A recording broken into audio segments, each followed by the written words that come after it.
राजेश दुबे जी, कुलाधिपति जी के प्रति अपना आभार व्यक्त करता हूं कि आपने इस महत्वपूर्ण विषय को चुना और उसके साथ साथ इसमें मुझे अपने विचार रखने का एक सुअवसर प्रदान किया। जैसा कि हम सभी जानते हैं कि 18 दिसंबर 2019 को चाइना के वुहान प्रांत से इसकी शुरुआत हुई थी।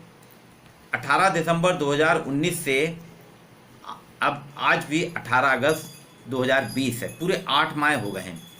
8 माह होने के बाद भी हम इस वायरस का, जो काफ़ी तेज़ी से पूरे धीरे धीरे करके पूरे विश्व में फैल चुका है, इसके हम एंटीवायरस नहीं बना पाए हैं।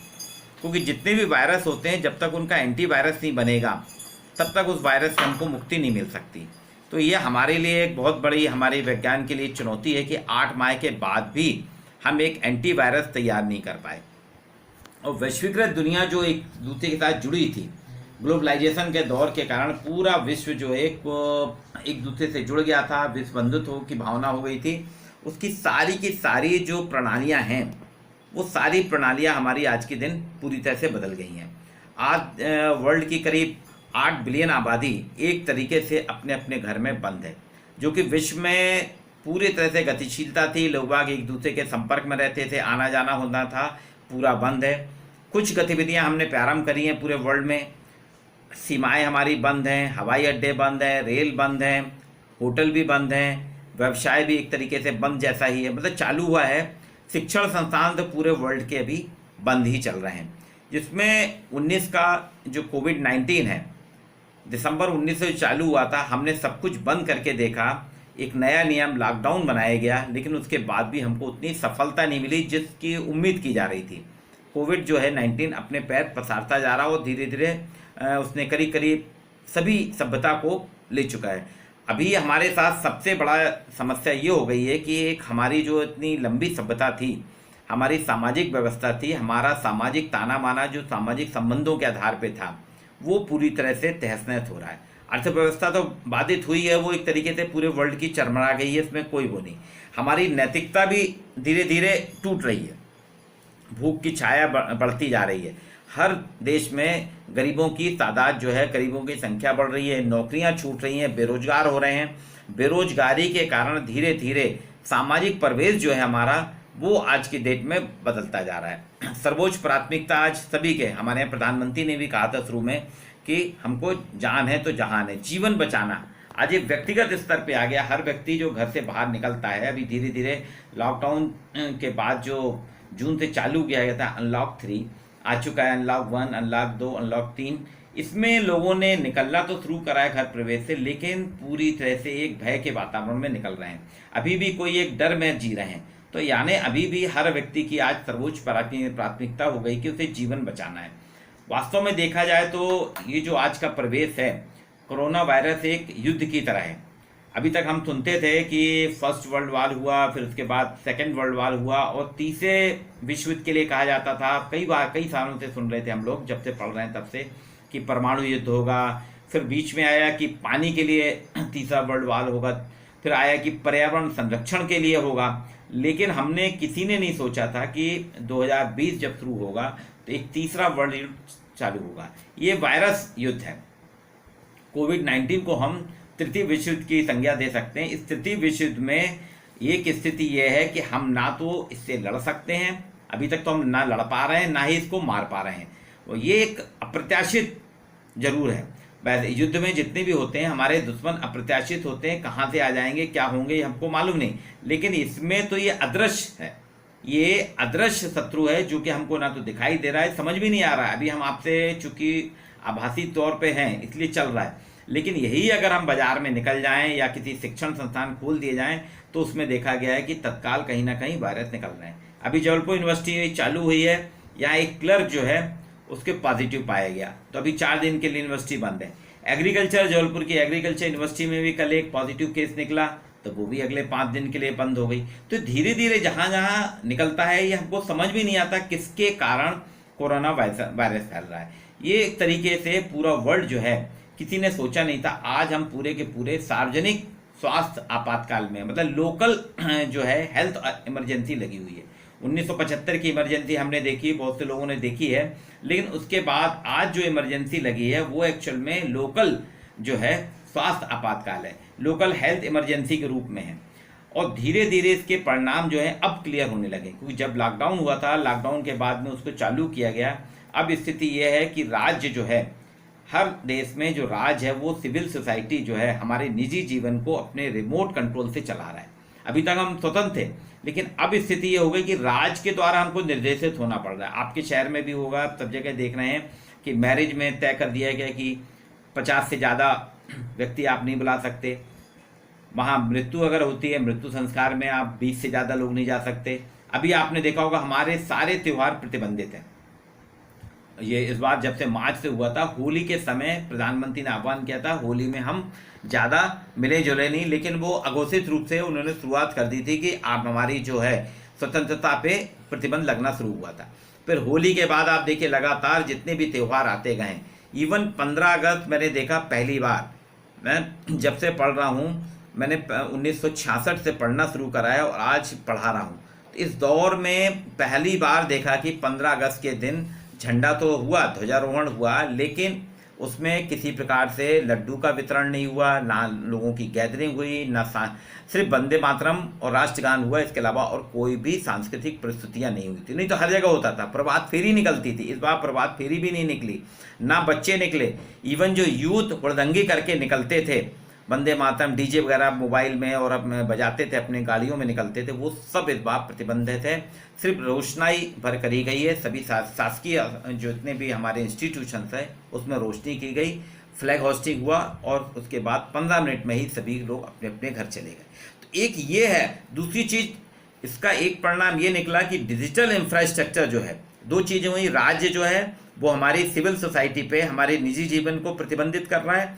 दूसरा जो डिजिटल इंफ्रास्ट्रक्चर है इसको मजबूती के साथ लागू किया जा रहा है। अब हर काम आपका वर्क फ्रॉम होम है। जैसे आज मैं अपने घर से बैठ के आपके वेबिनार में, इसके पहले स्थिति ये थी कि मुझको विवेकानंद यूनिवर्सिटी सागर आना पड़ता था, सागर मेरी व्यवस्था करता था, रुकाता था, फिर मैं आता था, प्रत्यक्ष रूप से आपके साथ चर्चा करता था। लेकिन अब मैं अपने घर से कर रहा हूँ। तो ये जो हो रहा है वर्क फ्रॉम होम के कारण अब धीरे धीरे इसमें झगड़े भी होने लगे, क्योंकि हमारे यहाँ के जो घर हैं, अब हमें अपना घर भी परिवर्तित करना पड़ेगा, हमको रिकंस्ट्रक्शन करना पड़ेगा, घर को बनाना पड़ेगा, क्योंकि हमारे घर में कोई भी रूम नहीं है। जैसे अभी वेबिनार शुरू होने के पहले 5 मिनट मैंने पहले घर में बोल दिया कि आप लोग थोड़ा शांत रहेंगे जिससे कि आवाज़ ना जाए, यहाँ बोलना पड़ रहा है। तो हमारे घर में अगर रूम नहीं है, ये तो हमको अपना रूम बनाना पड़ेगा। और धीरे धीरे व्यक्ति की आज़ादी और गोपनीयता जो है वो खत्म होती जा रही। अब सरकार क्या कर रही है, सर्विलेंस पे रख रही है, सरकार निगरानी कर रही है, हर किसी की निगरानी हो रही है। इसके पहले तक निगरानी नहीं हो रही थी, अब सरकार को सर्विलेंस रखना पड़ रहा है। आरोग्य सेतु बनाया, अब आरोग्य सेतु बताएगा कि आप कहाँ गए, किससे मिले, उसके द्वारा सरकार देख रही है। तो ये जो है ये हमारे आने जाने, हमारे व्यवहार, हमारे रीति रिवाज, हमारे क्रियाकलाप सबको प्रतिबंधित कर रही है। इसमें एक ये है। दूसरा, मैं चूँकि मेरे साथी सुरेश चंद्र राय जी वो भी रखेंगे तो रिपीटिशन ना हो, इसलिए मैं खाली शिक्षा जगत की बात कर रहा हूँ कि शैक्षणिक मुद्दे पे आता हूँ कि शिक्षा हमारी जो है पूरी तरह से बदल गई है। आज आप देखिए कि हर स्कूल कॉलेज में जो कैंपस होता था, कैंपस में जो गतिविधियाँ होती थी, जो क्लास में चौक डस्टर के द्वारा और टीचर की डांट के साथ जो अध्ययन अध्यापन होता था, वो प्रक्रिया पूरी बंद हो गई है। हम आभासी रूप से पढ़ा रहे हैं, टीचर्स हमारे घर से लेक्चर दे रहे हैं, वो प्रत्यक्ष रूप से सामने नहीं है। पहले जब होता था कि लोग आमने सामने करते थे, आई कांटेक्ट होता था, अब आई कांटेक्ट खत्म हो गया। बच्चे स्कूल आते थे, स्कूल की घंटी आज भी मुझे याद है, स्कूल की घंटी का हमको इंतजार रहता था। जब स्कूल में आते थे प्रेयर होती थी, घंटी बजती थी, उसके बाद पीरियड होते थे, और आखिरी घंटी जो है जिसमें छुट्टी होती है उसमें हर बच्चा शामिल रहता था कि छुट्टी की घंटी बजे और वो घर भागे। अब उसके बाद जब छुट्टी होती थी संडे के बाद, दूसरे दिन वो स्वतः अपने आप तैयार हो जाता। इतवार की छुट्टी के बाद सोमवार के दिन वो तैयार रहता था मेरे को स्कूल कॉलेज जाना। अब आज स्थिति ये हो गई कि हमारे दिनचर्या पूरी बदल गई है, हमको जाना नहीं, हमको घर में रह के करना है। तो वर्क फ्रॉम होम में हमारा जो अनुशासन था वो अनुशासन बिगड़ रहा है। दूसरी चीज़, हमारी दिनचर्या बिगड़ रही है। दिनचर्या ऐसी बिगड़ रही है कि आपका टाइम शेड्यूल था कि इतने बजे से इतने बजे तक आपको ऑफिस में जाना है, इतने बजे से इतने तक आपको कॉलेज में रहना है, विश्वविद्यालय में रहना है, यूनिवर्सिटी में रहना है। ये सारी चीज़ बदल गई। एक और बदलाव आ रहा है अब इसमें कि टच की बात की जा रही है कि आप किसी को टच ना करें, किसी को। और हमारे जितने भी मोबाइल हैं सब टच स्क्रीन वाले हैं।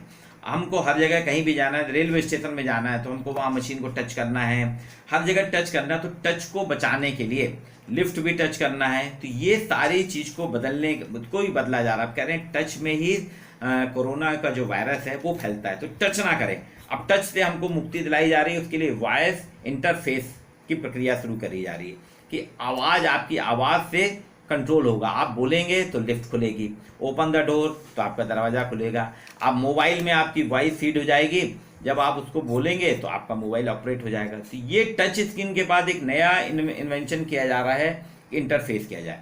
पूरी तरह से हमारा समाज जो है, हमारा परिवार और जो हमारे शैक्षणिक संस्थान विशेषता है, इसमें क्या हो रहा है कि पूरे रोबोटिक होते जा रहे हैं, आर्टिफिशियल इंटेलिजेंसी बढ़ती जा रही है। हम रोबोट पे आ रहे हैं, रोबोट तय करेगा। आने वाले दिनों में तो ये स्थिति होगी, रोबोट आपको कॉपी देगा, रोबोट आपको प्रश्न पत्र देगा, ऑनलाइन होगा तो रोबोट आपके मॉनिटर चालू कर जाएगा, रोबोट आपको स्कैन करा देगा, ये सारी चीज़ें, और वो हमको रोबोट के माध्यम से करना पड़ेगा। अब ये जो आ रहा है वर्क फ्रॉम होम के कारण, इसमें कुछ विसंगतियां देखिए। जैसे आपने वर्क फ्रॉम होम करा कॉलेज के लिए, ऑफिस के लिए, ठीक है, लेकिन एक सब्जी विक्रेता जो सड़क के चौराहे में बैठ के सब्जी बेचता है, वो कैसे सब्जी बेचेगा? मजदूर कैसे करेगा? जो मजदूर को तो जाके काम करना ही पड़ेगा ना, वो तो वर्क फ्रॉम होम कर नहीं सकता।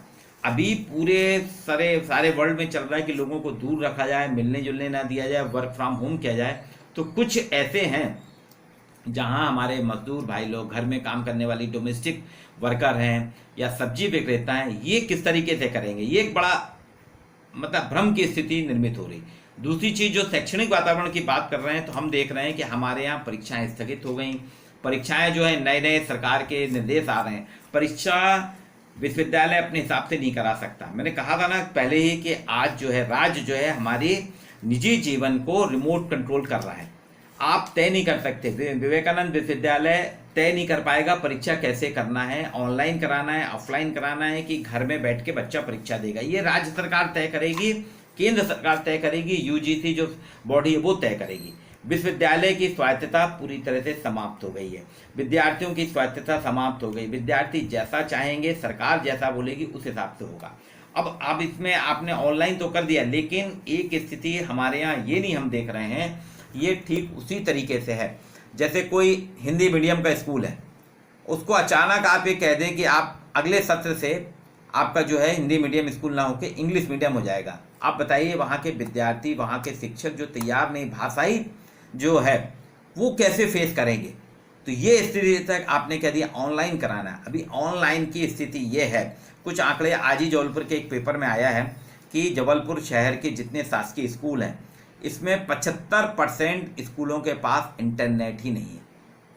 अब बताइए, वो जो सरकार के जितने भी आदेश आते हैं, वो वहाँ के जो टीचर हैं, जो शिक्षक हैं, हमारे साथी शिक्षक लोगों में अपने एंड्रॉइड फ़ोन के माध्यम से समाचार दे रहे हैं, सरकार को सूचनाएं प्रेषित कर रहे हैं, साइबर कैफ़े में जाके मेल कराते हैं या घर में कंप्यूटर से करते हैं। अब जो सरकारी स्कूल 75%, कोई छोटी मोटी आबादी नहीं है। और उसमें भी एक अभी आया कि कुछ स्कूल सरकार बंद कर रही है, सागर के भी स्कूल बंद हो रहे हैं, जबलपुर में तो 260 स्कूल बंद किए जा रहे हैं। ये 260 स्कूल वो बंद किए जा रहे हैं जहाँ पे सरकार का कहना है छात्र संख्या बहुत कम है, संसाधन नहीं है, इसलिए सरकार इनको समाप्त करे। और अगर आपने ये पूरी तरह से ऑनलाइन करा दिया तो आने वाले दिनों में बिना इंफ्रास्ट्रक्चर तैयार करे, अगर सरकार ने साधन तैयार नहीं करे और इसी साल से ऑनलाइन मोड में ले आए हैं शिक्षा व्यवस्था का, तो आप देखिए अभी 260 स्कूल बंद हुए हैं। आने वाले दिनों में ये संख्या और बढ़ेगी, कॉलेज भी बंद होंगे, कुछ विश्वविद्यालयों को भी अपने आप को बंद करना पड़े, क्योंकि हमारे यहाँ के ट्रेडिशनल विश्वविद्यालय हैं वो ऑक्सफोर्ड और हार्वर्ड जैसे नहीं है कि लाखों में फीस लेते हैं। ऑक्सफोर्ड और कैम्ब्रिज और उनकी हम बात कर रहे हैं, उनके पैरेलल चलना चाहते हैं, उनका फीस स्ट्रक्चर देखिए। एक सेमेस्टर का वहाँ पे जो डॉलर में और पाउंड में फीस ली जाती है, अगर उसको इंडियन करेंसी में कन्वर्ट करें तो लाखों में जाती है। 25 लाख रुपए आप दे रहे हैं, 30 लाख रुपए दे रहे हैं आप बीए के लिए। और हमारे यहाँ अगर विश्वविद्यालय तय करे, जैसे विवेकानंद यूनिवर्सिटी तय कर दे, अगर उसने 50 रुपये ही बढ़ा दिए तो छात्र आंदोलन शुरू हो जाता है, पेपरबाजी शुरू हो जाती है। तो ये आप उन विश्वविद्यालयों का कंपेयर कर रहे हैं कि वहाँ ऑनलाइन है, सब कुछ है। हमारे यहाँ संभव ही नहीं कि आप इसको कर सकें। दूसरी चीज़ अभी भी देखा गया है, ये जो ऑनलाइन शिक्षा व्यवस्था हमारी बंद हुई है तो पूरे 94% विद्यार्थी जो हैं ये प्रभावित हुए हैं। इसमें भी दो तरीके से हैं। एक, जो निम्न आय वर्गीय जो देश हैं, निम्न आय वर्ग वाले जो देश हैं, वहाँ के 86% जो हैं प्राथमिक स्तर के बच्चे शिक्षा से बाहर हो गए हैं, और जो अधिक ऊंची आय वर्ग वाले हैं वहाँ भी 20% लोग बाहर हो चुके हैं। अब 84% निम्न आय वर्ग के लोग प्राथमिक शिक्षा से बाहर हैं पिछले 6 महीने से, और उसी तरह से उच्च आय वर्ग वाले जो हैं देश, वहाँ के 20% छात्र बाहर हैं। तो अब जब ये इतने लंबे समय से बाहर रहेंगे और जब जुड़ेंगे, तब सोचिए हमारी शिक्षा व्यवस्था क्या होगी। दूसरी चीज़, शिक्षा क्या है, एक परिपक्व लोकतंत्र की प्राप्ति है। ये एक न्यूनतम सरकार और अधिकतम शासन के लक्ष्य की प्राप्ति में मददगार होती है। किसी भी देश में अगर हम चाहें, वहाँ की न्यूनतम सरकार और अधिकतम शासन जो है उसके लक्ष्य को प्राप्त करना रहता है, उसमें जो शिक्षा है वो एक परिपक्व लोकतंत्र का निर्माण करती है। अब हमारे यहाँ का तो लोकतंत्र ही बदलता जा रहा। दूसरी चीज़, शिक्षा करती है, जीवन कौशल प्रदान करती है। एक जीवन कौशल तो आपको ऑनलाइन का मिल गया है, लेकिन इसके अलावा योग है, फिजिकल एक्सरसाइज है, कॉलेज में आना, क्राफ्ट करना, लोगों से मिलना जुलना, लीडरशिप और आपके खेल कूद, जो भाईचारे की भावना, ये सारे कौशल अगर आपने ऑनलाइन ही कराया तो ये धीरे धीरे इन सबसे वंचित हो जाएगा। और फिर स्थिति वही होगा जिस तरह से रोबोट है, आप उसमें जितना फीड करेंगे, आप उसमें जो जो जानकारियां भरेंगे, रोबोट उसी में चलता है, अपने हिसाब से नहीं चलता। रोबोट पूरी तरीके से वो एक प्रोग्रामिंग हो जाता है। तो हमारे यहाँ शिक्षा को अगर आपने ऑनलाइन मोड में करा, तो आने वाले दिन में जो वैश्विक आपदा का जो प्रभाव है सामाजिक, वो क्या हो रहा है, प्रोग्रामिंग वाला हो जाएगा कि आपको प्रोग्राम करना पड़ेगा, उस प्रोग्राम के तहत आप करेंगे। अभी आपने देखा होगा कि आजकल हमारे यहाँ डॉक्टर टेलीमेडिसिन कर रहे हैं। डॉक्टर कह रहे हैं आप हमारे हॉस्पिटल में मत आइए, आप फ़ोन पे हमसे, व्हाट्सएप पे, आप जूम ऐप पे या गूगल मीट पे हमसे चर्चा कर लीजिए, आप हमको बताइए। डॉक्टर उसमें पूछता है और फिर वो मेडिसिन दे देता है कि आप बाजू के अपने मेडिकल स्टोर से ले लीजिए। अब बिना जांच पड़ताल के, पहले भी हमारे यहाँ थे, वैद्य जो था जब तक मरीज की नाड़ी नहीं देख लेता था वो इलाज नहीं करता था। नाड़ी देख के, नाड़ी के पल्स रेट से वो पता लगा लेता था कि व्यक्ति के शरीर में क्या क्या विकार है, और फिर उस विकार के निवारण का वो दवाई देता था। उसके बाद जब हमारी आधुनिक शिक्षा चिकित्सा प्रणाली आई तो हमको डॉक्टर के पास जाना पड़ता, उसमें भी एडवांस हुआ कि आपके वो होने लगे, क्या कहते हैं कि ब्लड टेस्ट होगा, यूरिन टेस्ट होगा, ये सारे टेस्ट करने के बाद फिर ECG, इको, उसके बाद सरकार जो है डॉक्टर जो है इलाज करता था। अब सरकार ने कहा कि आप टेलीमेडिसिन करिए। टेलीमेडिसिन में तो मरीज आ ही नहीं रहा है, फ़ोन पे जो बता रहा है, और डॉक्टर उसमें जितना समझेगा उसका आप सोचिए आने वाले दिनों में उसके परिणाम क्या निकलेंगे। दूसरी चीज़, अभी सरकार ने कुछ पोर्टल जरूर करें, डिजिटल पोर्टल की पहल की है, इम्प्रिंट करा है, एक स्वयं नाम का एक डिजिटल पोर्टल क्या है, लेकिन अभी भी अगर हम देखें तो भारत के 32 करोड़ छात्र, सिर्फ भारत की बात कर रहा हूँ, भारत में 32 करोड़ छात्र आज इस कोरोना वायरस से प्रभावित हुए हैं, और उनको तय ही नहीं है उनकी परीक्षा कैसे होगी, कब होगी। रोज आपके पास भी आते होंगे, आप भी नहीं समझा पा रहे होंगे बच्चों को हम कैसे करें, क्योंकि शासन कह रहा है अभी आपको खोलना नहीं है, हमको बच्चों को एकत्र नहीं करना है, हमको एकत्रीकरण नहीं करना है। और इसमें सबसे बुरा असर जो होगा, अगर भारत के परिप्रेक्ष्य में देखें तो भारत में जो अभी है, हमारे यहाँ सबसे ज़्यादा दिक्कत होने वाली है छात्राओं को। वैसे भी छात्राओं को घर में उतनी लिबर्टी नहीं थी। आप बताइए, आपने हमारे यहाँ जो पारंपरिक प्रवेश है, पितृसत्तात्मक सत्ता है, इसमें लड़कों को तो तत्काल मोबाइल दे दिया जाता है, लेकिन लड़कियों को कीपैड वाला मोबाइल दिया जाता है। अब आपको चाहिए एंड्रॉयड फ़ोन चाहिए, लड़कों को मोबाइल नहीं दे रहे हैं। तो 75% सरकारी स्कूलों में इंटरनेट नहीं है। गाँव की तो और भी बुरी स्थिति है, हाई स्पीड इंटरनेट नहीं है। ये हमारे आपके पास है, लेकिन अगर देखा जाए तो 42%, अभी सरकार की आई थी कि 42% जो हैं सरकार के पास शहरी क्षेत्र में 42% में इंटरनेट नहीं है, और 15% गांव में इंटरनेट नहीं है। अब ये संसाधनों की कमी है, अभी भी सरकार ने जो दिया, लड़के लॉगिन नहीं हो पाते हैं, तो इसका परिणाम क्या होगा। टेक्नोलॉजी को तो हमने लगा दिया, लेकिन टेक्नोलॉजी को अभ्यस्त नहीं करा है, तो उसमें हमारी शिक्षा व्यवस्था जो हमारे यहाँ साक्षरता बमुश्किल अभी 74% हुई है, वो मेरे को लगता है कि धीरे धीरे उसमें हमको प्रॉब्लम आएगी। हेलो, तो इसमें हम चाह रहे हैं कि हमारे यहाँ जो है शैक्षणिक संस्थानों में सरकार को पहले पूरा इंफ्रास्ट्रक्चर तैयार करना पड़ेगा, सरकार को पूरी व्यवस्था बनाना पड़ेगी कि सरकार जो है, चाहे प्राइवेट स्कूल हो, चाहे गवर्नमेंट हो, चाहे प्राइवेट कॉलेज हो, चाहे सरकारी कॉलेज हो, इन सभी में उतनी व्यवस्था बना दे। इसके लिए 2-3 काम कर सकते हैं, जैसे नगर निगम परिक्षेत्र में कोई ऐसा 3-4 स्पॉट बनाए जहाँ पे कंप्यूटर की व्यवस्था हो, उसमें स्लॉट करे, बच्चे वहाँ जाएं और वहाँ इंटरनेट, हाई स्पीड वाला इंटरनेट हो तो बच्चों को वो चीज़ मिले। दूसरी चीज़, गांव में भी पंचायत के भवन में ये व्यवस्था की जा सके। अगर अभी हम ये नहीं करते हैं और हमने एक आदेश भर निकाल दिया तो ये तो वास्तव में कोरोना से तो हमको लड़ना है, लड़ने के साथ साथ सरकारी आदेश जो है वो एक भ्रम की स्थिति उत्पन्न कर रहा है। क्योंकि मैंने आपको पहले ही कहा कि धीरे धीरे जो है हमारा नियंत्रण जो है, हमारी स्वतंत्रता जो है समाप्त होती जा रही है, हम धीरे धीरे बाधित होते जा रहे हैं। राज्य जो है, हमारे सिविल सोसाइटी जो है उस पर अतिक्रमण हो रहा है, राज्य का नियंत्रण ज़्यादा बढ़ रहा है। सरकार ने तय कर दिया आप ये करेंगे, आप वो करेंगे। आपके उसमें मोबाइल फ़ोन में आरोग्य सेतु होना चाहिए। अब आरोग्य सेतु ने वो उसके आपके नंबर से कनेक्ट रहता है राज्य सरकार के द्वारा, वो ये कह देगा कि आप अगर पॉजिटिव हैं या आप में कुछ लक्षण मिल रहे हैं तो आने वाले दिनों में ये स्थिति होगी कि आप, पता चला कि उसके कारण आप कहीं भी जा नहीं सकते, आपकी स्वतंत्रता सीमित हो गई है, आप धीरे धीरे प्रतिपादित होते जा रहे हैं। और शैक्षणिक संस्थानों में तय कर दिया ना, अब शिक्षण संस्थान अपने हिसाब से तय नहीं करते, सरकार तय करेगी। परीक्षा ऑनलाइन लेना है कि घर में बैठ के लड़का किताब से लिख के परीक्षा देगा। अभी जो आया आदेश सरकार की 1 हफ्ते पहले कि बच्चे को आप 50%, जैसे फर्स्ट ईयर के बच्चे जो हैं, सेकेंड ईयर में जो बच्चा आया है तो सेकेंड ईयर के बच्चे के लिए उन्होंने कर दिया है कि आप इसको फर्स्ट ईयर की जो आपकी वो है, क्या कहते हैं, मार्कशीट, फर्स्ट ईयर में अगर किसी बच्चे ने 60% आया है तो उसके 30% फर्स्ट ईयर के मार्क्स ले लिए जाए। और जो सीसी के मार्क्स हैं, अगर सीसी के मार्क्स में किसी बच्चे ने 70% मार्क्स लिए तो 70% का 35 और 30 65% से आपको मार्कशीट बनाना है। ये एक प्रक्रिया उन्होंने बनाई है। अब इसमें बताइए कि बच्चे की जो परीक्षा है, बच्चे की शिक्षण संस्था है, अध्ययन अध्यापन आपने खत्म कर दिया।